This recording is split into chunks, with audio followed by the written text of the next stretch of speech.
Waalaikumsalam warahmatullahi wabarakatuh. Penyoal yang bertanya, pertama, apakah maksud sesat sebenarnya dan contoh. Apa maksud maksiat dan contoh, apakah sesuatu perbuatan maksiat itu sesat. Contohnya perbuatan seperti menyokong LGBT, ahli LGBT dan orang yang mengamalkan LGBT. Boleh Ustaz terangkan kaitan antara sesat, maksiat dan perbuatan seperti itu? Baik, sesat ni orang yang menyeleweng dari kebenaran ataupun orang yang menyimpang dari kebenaran, orang yang tidak berada di atas kebenaran. Maka sesiapa yang tidak berada di atas kebenaran, maka dia termasuk dalam kalangan orang-orang yang sesat. Cumanya barangkali ada orang sesat dia besar ataupun banyak, sesat dalam perkara-perkara yang besar. Ada pula orang tertentu dia sesat dalam perkara-perkara yang tidak besar, tetapi dia termasuk di dalam kesesatan. Dia tajuk luas lah, kesesatan. Apa maksud sesat?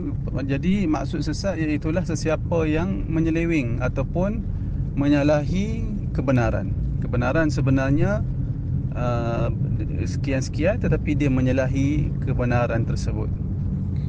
Ada orang dia tersesat disebabkan dia ada keuzuran, disebabkan kejahilan. Dia tak tahu kebenaran, lalu dia buat sesuatu, dia sangkakan benar, sedangkan perkara yang dia sangkakan benar itu adalah satu kesesatan. Perbuatan dia sesat, tetapi mudah-mudahan dia diberi kemaafan. Tengok kadar kesesatan tu. Kesesatan tu bukan berada pada satu level, bahkan dia berbeza-beza menurut sesuatu kesesatan. Apa maksud maksiat? Maksiat adalah penderhakaan.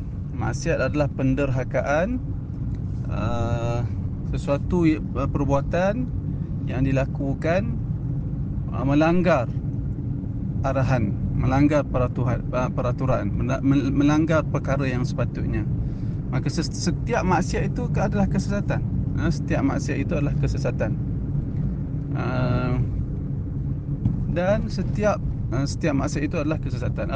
Apakah sesuatu perbuatan maksiat itu sesat? Ya, perbuatan maksiat itu adalah sesat. Dia adalah sesat. Contohnya perbuatan seperti menyokong LGBT, ahli LGBT. Ini berat. Pasal apa kita menyokong perbuatan LGBT sebagai contoh seseorang LGBT, seseorang yang menyokong LGBT? Apakah ada mana-mana agama yang mengiktiraf LGBT? Tak ada sama sekali. Tak ada. Jadi adakah ada manusia hari ini yang mengaku Muslim yang tak tahu LGBT itu diharamkan di dalam syarak? Ada ke tak ada? Kita boleh kata mustahil ada seorang yang beragama yang tidak tahu LGBT itu tidak dibenarkan di dalam mana-mana agama, apatah lagi agama Islam.